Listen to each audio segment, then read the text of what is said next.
एक ही बात कह रहे होंगे, शैतान ने हमें बिगाड़ा, शैतान ने हमें बहकाया। लेकिन उस दिन शैतान खुद एक ऐसी बात बोलेगा जो इंसान को जिंदगी भर का सबक दे जाएगी। कयामत का दिन होगा, आसमान तोड़ दिया जाएगा, जमीन बर्फ की तरह पिघल रही होगी, हर तरफ अंधेरा, चीख, अफरा तफरी होगी, लोग दौड़ रहे होंगे, कोई हिसाब से भाग रहा होगा, कोई अपने गुनाहों से। इसी हालत में एक शख्स इब्लिस को देखकर रास्ते में चिल्ला पड़ेगा, ऐ शैतान, तूने मुझे बिगाड़ा, तूने मुझे बर्बाद कर दिया, तूने मुझे गुनाहों में धकेल दिया। इब्लिस रुक जाएगा, उसकी आंखों में एक अजीब सी बेचैनी होगी, मगर चेहरे पर जरा सा भी पछतावा नहीं।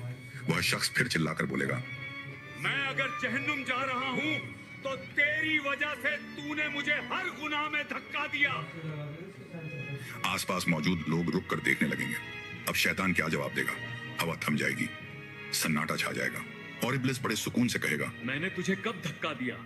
मैंने कब तेरा हाथ पकड़कर गुनाह करवाया? मैं तो सिर्फ बुलाता था, चलते तुम खुद थे। लोग हैरान रह जाएंगे। इब्लिस की आवाज गूंज उठेगी, मैंने बस तेरे दिल में लालच जगाया, लालच की तरफ तू खुद गया, मैंने बस बुराई का रास्ता दिखाया, उस रास्ते पर तू खुद चला। फिर वह जमीन की तरफ इशारा करके बोलेगा, मैंने कब कहा कि मेरी बात अल्लाह की बात से ज्यादा सुन? उस शख्स का चेहरा सफेद पड़ जाएगा, उसकी रूह कांप उठेगी। तब शैतान गरज कर बोलेगा, जब अल्लाह ने मना किया, बुराई की तरफ मत जाओ, और मैंने बुलाया, फिर भी तुमने मुझे चुना, तो अब मुझे क्यों दोष देते हो? सन्नाटा और गहरा हो जाएगा, लोग एक दूसरे को देखने लगेंगे। इब्लिस अपना आखिरी तीर चलाएगा, मैंने तुम्हारा हिसाब नहीं लिखा, मैंने तुम्हारे पैर नहीं चलाए, मैंने तुम्हारे हाथ से कोई गुनाह नहीं करवाया, गुनाह तुमने खुद किया, अपनी नफ्स की वजह से इरादा तुम्हारा था। वह शख्स घुटनों पर गिर जाएगा, उसका चेहरा शर्म और डर से भर जाएगा। इब्लिस हल्की सी मुस्कुराहट के साथ कहेगा, अल्लाह ने तुम्हें अक्ल दी थी, इल्म दिया था ताकि तुम गुनाहों से बचो। क्या तुमने नहीं सुना था कि मैंने अल्लाह से कहा था, मैं तेरे सच्चे और नेक बंदों को नहीं बहका सकूंगा?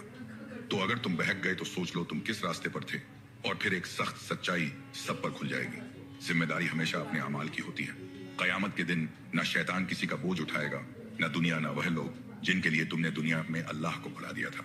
हर इंसान अपने अमाल के साथ खड़ा होगा। गुनाह का बहाना शैतान नहीं, गुनाह का फैसला इंसान खुद करता।